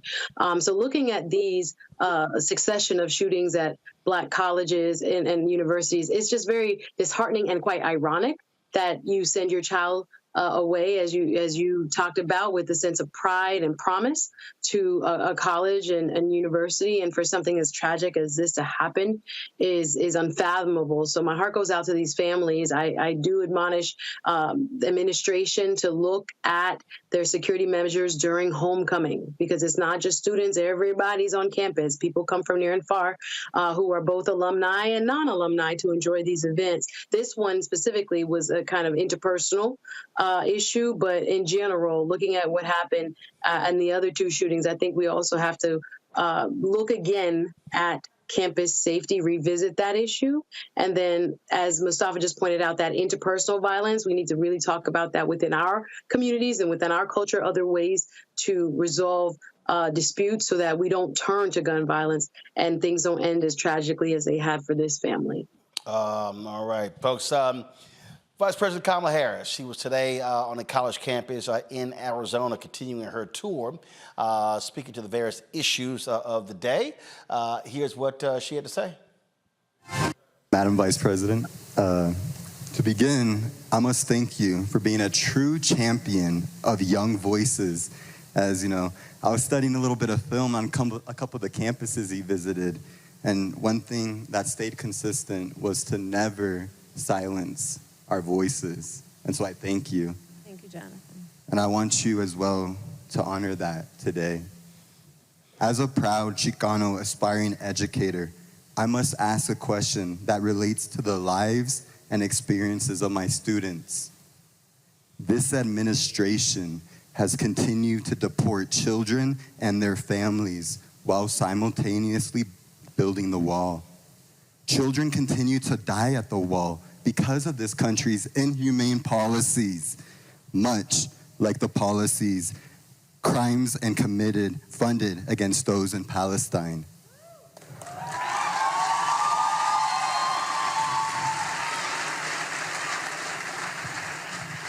"47 families in Gaza have been completely removed from the civil registry since the bombing began, meaning genocide. These families don't exist anymore.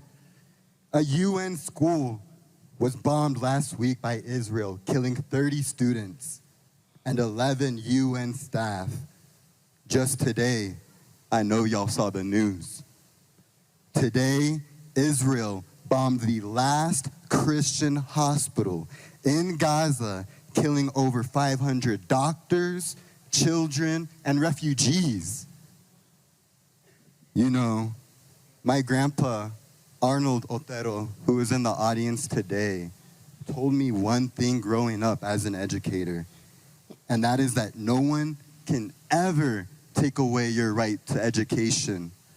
And so I ask you today, Madam Vice President Harris, as an educator, why take away the life of the children in Gaza and at the border, which ultimately takes away the fundamental right of education? Thank you.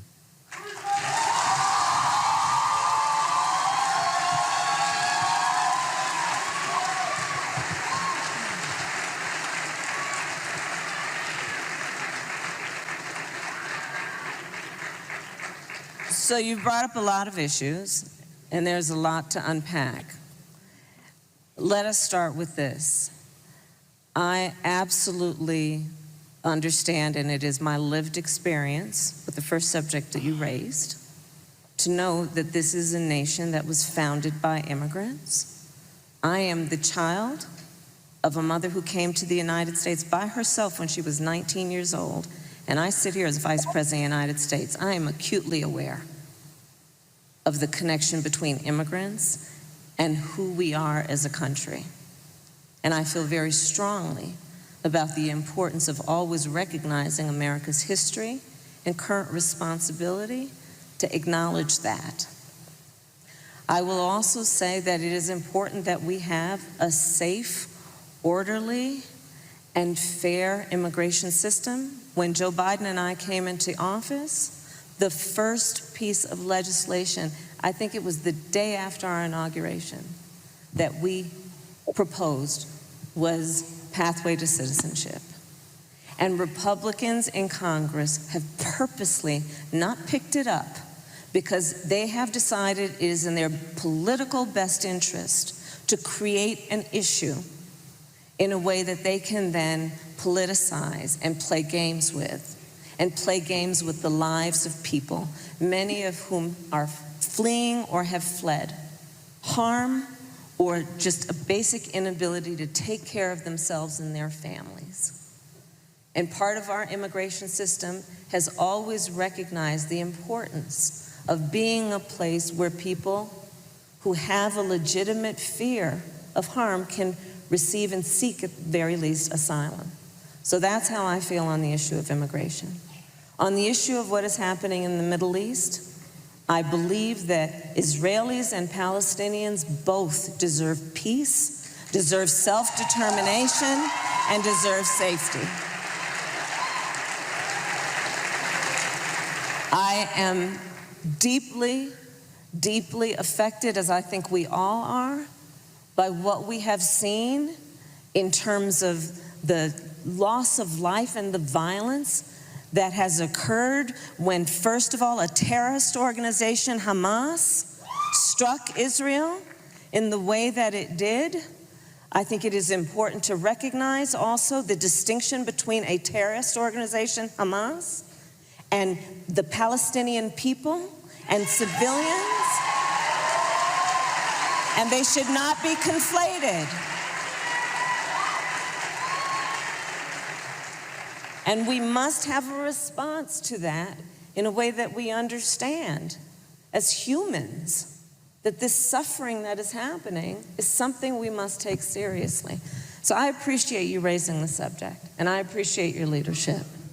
Folks, if you missed that, we live stream that right here on the Black Star Network, so go to our app or YouTube channel to check it all out. Don't forget, you can also watch our 24-hour, 7-day-a-week streaming channel for events like this on Plex TV. Be sure to check it out. You can also go to Amazon News. Simply go to Amazon Fire and then go to Amazon News. Tell Alexa play news from the Black Star Network. You can also now watch us on Amazon Freevee as well as Amazon's Prime Video and their live TV, grid. All right, folks, when we come back, our marketplace segment, a black-owned detergent company. That's right. We'll talk to them next, right here on Roland Martin Unfiltered on the Black Star Network. Hatred on the streets, a horrific scene, a white nationalist rally that descended into deadly violence. White people are losing their damn minds. As an angry pro-Trump mob storms the U.S. Capitol, we've seen shooting. We're about to see the rise of what I call white minority resistance. We have seen white folks in this country who simply cannot tolerate black folks voting. I think what we're seeing is the inevitable result of violent denial. This is part of American history. Every time that people of color have made progress, whether real or symbolic, there has been what Carol Anderson at Emory University calls white rage as a backlash. This is the rise of the Proud Boys and the Boogaloo Boys. America, there's going to be more of this. Here's all the Proud Boys, guys. This country is getting increasingly racist in its behaviors and its attitudes because of the fear of white people. The fear that they're taking our jobs, they're taking our resources, they're taking our women. This is white fear.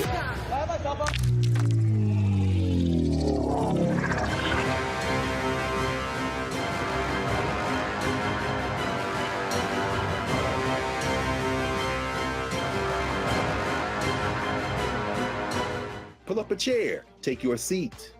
The Black Tape with me, Dr. Greg Carr, here on the Black Star Network. Every week, we'll take a deeper dive into the world we're living in. Join the conversation only on the Black Star Network.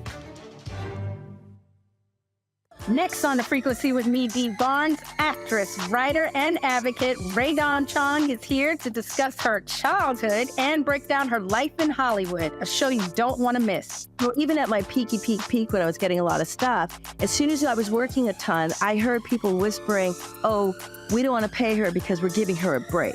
Only on The Frequency on the Black Star Network. Hey, what's up? Geek Tony in the place to be. Got Kicked Out Your Mama's University, creator and executive producer of Fat Tuesdays, an air hip-hop comedy. But right now, I'm rolling with Roland Martin, unfiltered, uncut, unplugged, and undamn believable. You hear me?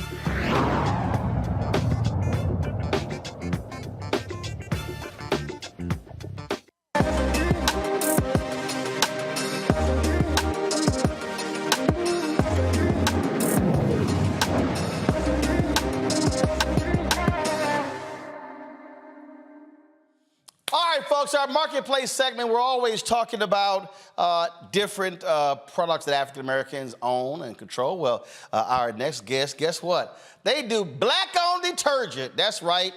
It's not black detergent, it's black-owned detergent. Out of Atlanta. It is a veteran-owned company. It's called True Products. Since 2012, they have been cleaning clothes, 18 various states, other countries as well. Joining us from College Park, Georgia, True Products CEO Malik Salim and CFO Rahim Abdul Shahid. Hey, folks, how you doing? First of all, do we have, because I was supposed to be 3 of y'all, but it's 2 of y'all. So who's with us again? Ali and Rahim. Got it. Okay, cool. Got it. Ali and Raheem, so the CFO and the marketing manager. All right. So how did this thing start? Where did the idea come from to have cleaning products? Well, as I like to start off with saying, Roland, we honor to be talking with you. Your service has been outstanding for our families in the community. This started with my blood brother. He is a research chemist, and he worked in the corporate world with Dow Chemical. And he always had a passion to do for self. We came under the teaching of Elijah Muhammad in 1967, 68. I came in and brought him in, and that really helped us to stay into the business world and manufacture. I haven't punched a clock since 1968. The formula came from the scientists. We call him the George Washington Carver of the 21st century. We put this product out in Atlanta. It first started with a container looked like this. And the content is the power, what's inside the bottle. We sold it in Atlanta, a tractor trailer load, over 6,000 pieces. We sold it as a guaranteed product, and we still sell it as a guaranteed product to our people and all people. You said it right. We're more on a mission, not so much just to make money. We're trying to make a difference in the Black community. We know we spend more money than anybody in the world, but we spend it with other people. Yep. We believe that this is the best time it ever been in the history for African American to be financially free. But we know we have a lot of leaders in the religious world and in politics and the academic. They don't spend time on academic. I sent 3 of my daughters to college. They still don't know how to save money, invest money. Okay. Well, so what I'm looking here again, so we're gonna go to the tight shot here. So we got free and clear, this one here, free of fragrances and dyes. This is heavy duty right here. And then we have this one here, fabric softener. And also these are the dryer sheets. So are these the only products, or do you have other products as well? Okay, those are the products that we have now, right? But our goal is to have an entire line of household product. For instance, like that free and clear, it has no fragrance, no color. The one in the purple with the fragrance and color. Right here. And the softener. We came out with the fabric softener because we researched and found out that most fabric softener had chemicals in it that cause learning disabilities. So we came out with a fabric softener that does not. It's made from 97% cottonseed, and everything we make, you only need 1 ounce. That's the benefit, one of the great benefits in it, right? Because if you buy 101 ounces from us, you get 101 loads. Just this? Wait a minute. So you're saying okay? This little cup, this little right here, you can wash a whole load just with this one, this right here. 2 of those right there equal 1 ounce. That's all you need. Everything that you buy, you can use. Okay, wow. So on most detergent, you may buy 100 ounces, and you look on the back, you only get 64 or 48 loads. Okay. So our goal is that everything you buy, you should be able to use. And that's it with us. So that's a great benefit. It saves money, saves on the environment, because the more detergent you put in your machine, you put pressure on clean water. Got it. All right. Questions for my panel. Mustafa, you're first. Oh, yeah. Well, brothers, thank you for doing this, and especially that last point you made, because I see that you have an eco-friendly product, which is incredibly important because of the impacts it places both on our water bodies and actually air pollution as well sometimes. Can you talk a little bit about why you made the choice to create an eco-friendly product instead of following the model that many others have followed? Well, the reason why is this right here, right? I think as human beings, right, knowing that we are over the planet, right, we should not only think about how we can make money, right, but we should think about how we're going to leave the environment for the next generation. So we have to tie all of that in to making money. Is that, hey, is this safe for first of all, is it safe for the family? Is it safe? Is the chemicals you use safe for the family? Number two, then, is after the packages are being used, right? Is it going to create a pressure on the environment so that it's going to cause havoc in the next generation? So all of those are things that we think about because we're on a mission to create an entire line of household products with all of those principles in mind. Suzette? Yes, I'm here on Amazon, gentlemen, actually shopping, trying to see your distinctions between what is already on the market. I know that you have this environmental component. I want to know, especially for the free and clear, because that's something that is important to me because I'm allergic to dyes, etc. Is it a more highly concentrated formula? I'm looking at the price point differential from an all free and clear. The very large bottle that I bought yesterday was about $20. Can you talk about your comparative pricing and what you're getting for your buck, if it's a little bit more? So here's the deal, it's not more, right? It's less. And the reason why it's less is, yes, it's less, right? See, what you have to do is look on the back of the other ones that you're getting and see how many loads are you getting. And then you price it according to how many loads. So if you look at ours, 101 loads, and divide that into whatever the price you're paying, right? And then take the other ones and do that, right? You're gonna find out. Or if you just say, you don't even have to do the math. So if you get 100 ounces of free and clear from somebody else and they say you're only gonna get 48 loads, right? And I tell you for 101 ounces ours, you're gonna get 101 loads. You don't even need to do the math. That tells you right now, you can make more money. Yeah, the 94 loads, but I understand your point. I'm grateful and congratulations on entering such a highly competitive marketplace. And are you getting help in terms of your distribution, in terms of how are you marketing it? How are you gaining market share primarily? We're gonna both answer. Ali gonna go first. I'm coming after him. Okay. We started out with distributors in the Black community. We want people to be financially free too and save money. We have affiliators that pick up money every month, and we have the distributors selling it all over America and earning money. The other where we sell on the internet, and it's been phenomenal. Where people been every year our business increase, and that's what been so excited to see that African American people are beginning to understand what group economic means. If you have your own, why you want to spend your money with someone else? We employ people that came from the prison. We teaching young people in the summer, 15, 16 years old, about business, how to sell in the streets, door to door, and really to the supermarkets too. We are in some top supermarkets now. So it's been a challenge, but we love challenge. And we love setbacks, and we know how to turn it into success. Okay, and the other thing is, like right now, like we have what we would call an air attack and a ground attack.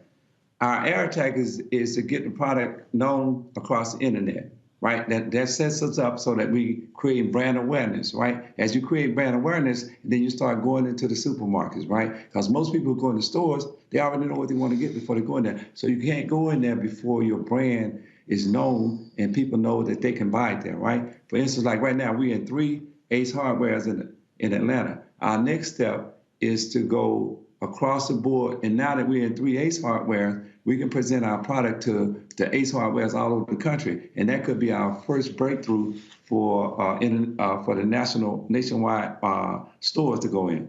That's how we're planning it right now. So we have a lot of supermarkets right here in Atlanta. If you were to go on thustrueproducts.com and look up locators, you can find out all these different places where we sell. And we have distributors, like Ali said, we have distributors that buy from us wholesale, and they distribute in that areas. We just picked up a distributor in Philadelphia who has it in one of the major stores there now. So folks, folks, do this here. If you actually want to support, we'll give it in a second. Randa, did you ask your question? I already used the product. Well, since you already use it, tell us about it. I think it's fantastic. I haven't used the fabric free, but it makes sense to me. You know, we talk about building a Black economy and using our dollars. buying a product that's actually very good, smells good, is effective, and cost effective, why wouldn't I put it in the Black economy? I'm all about that. So I'm already a fan. And just wondering, I'm just hoping that we see your product where we go in these major stores. But I've bought online. I was just wondering, does it make a difference if the everyday person just goes into a store and says, "Hey, we want you to carry this product"? Like if I were just to go on my local Walmart or Target, is that helpful? If there's a push from the customers in that way, could we help? Yes, ma'am. That's a big help. Big help. All right, so folks, y'all know what you do. All right, so pull up the promo code. So for all the folks who are watching Roland Martin Unfiltered, if you want to buy direct, there's a promo code. It's right there on the screen, so you should see it. And again, promo code is Roland15, Roland15. So go to thetrueproducts.com, thetrueproducts.com, and you can actually check it out. And so again, they're on Facebook, Twitter, and Instagram. So you see their handles. They're on YouTube as well. So again, if you want to buy this Black-owned detergent, go to thetrueproducts.com. Use the promo code Roland15. So, and everybody who's watching, do understand we've had other companies. We've featured other companies. And I understand something, y'all. And see, I had somebody ask me this question because they asked me, they said, I was somewhere and a person came to me and they said, what do you charge for your marketplace segment? And I said, I don't. Then I had somebody else who said, hey, you should be charging people because this is free advertising. And I said, my hope is that those folks who are featured will give back to the show. And so that's folk need to understand when we're deciding who to feature, this is not somebody who's paying us to be on the segments. We're choosing based upon the products, based upon the interest of the audience. And so we've been doing this since we launched the show. And so we featured all kinds of different companies. I mean, companies that make pots and cookware, folks that make hats and body wash, you name it. And so we do this every single Tuesday. And so, again, y'all can check out True Products right here, folks. You see the products right here. Again, this is the free and clear. This is free and clear, right? This is free and clear right here. This is the heavy duty liquid laundry detergent right here. And then this is the fabric softener with the lavender scent. And then they also have the, I see folks always use the Bounce. Well, they've got their True dryer sheets as well right here. So all the washing you do. And again, and I'm still blown away, just 2 of these, 1 ounce, and then boom, right there, 101 loads out of 1 bag. That's what you can do right there. And so let me thank both of our guests for being here. Ali, Raheem, thanks a bunch and good luck. Thank you. Thank you. Always great to lock home with a freedom fighter. Appreciate it. Thank you so very much. All right, Suzette, Randy, and Mustafa, thanks a bunch for y'all being on the show. I appreciate y'all being here. Suzette, your first time, right? It is. Greetings, everybody from Miami. All right, we didn't haze you too bad, so it was all good. It was all good. All right, glad to have all 3 of y'all here. Oh, somebody in the comment asked about my outfit. This is one of the fabrics that they gave me last year in Liberia, and so I had my homeboy here design it for me, and so that's what I'm rocking today. Yes, I'm rocking the black and gold. Y'all know how we do it. Mustafa knows being an alpha brother. All right, y'all, that's it. Don't forget us. Support us in what we do, please. First and foremost, your dollars are critically important. Please join our Bring the Funk fan club. The goal is to get 20,000 of our fans contributing on average $50 each. That's $4.19 a month, 13 cents a day. Folks, we don't charge a subscription for this here. I purposely wanted to make have the show free and available to everybody, but your resources, trust me, they absolutely matter for us as we cover the news all across the country. So do me a favor, so you're checking the money order to P.O. Box 57196, Washington, D.C., 20037-0196. Cash App is $RM Unfiltered. PayPal, R Martin Unfiltered. Venmo is RM Unfiltered. Zelle, Roland at RolandSMartin.com. Roland at RolandMartinUnfiltered.com. So please support us there. You can also download the Black Star Network app, Apple phone, Android phone, Apple TV, Android TV, Roku, Amazon Fire TV, Xbox One, Samsung Smart TV. And of course, if you're on YouTube, hit the like button. We always want to try to hit at least 2,000 likes every single day.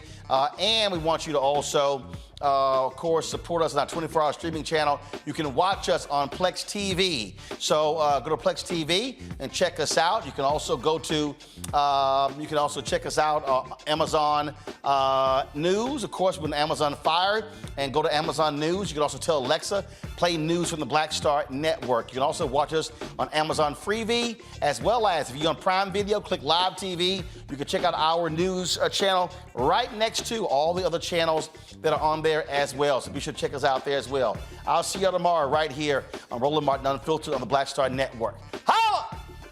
Folks, Black Star Network is here. Hold no punches. I'm real revolutionary right now. Support this man, Black Media. He makes sure that our stories are told. Thank you for being the voice of Black America, Roland. Stay black. I love y'all. All momentum we have now, we have to keep this going. The video looks phenomenal. See, this difference between Black Star Network and Black-owned media and something like CNN. You can't be Black-owned media and be scared. It's time to be smart. Bring your eyeballs home. You dig?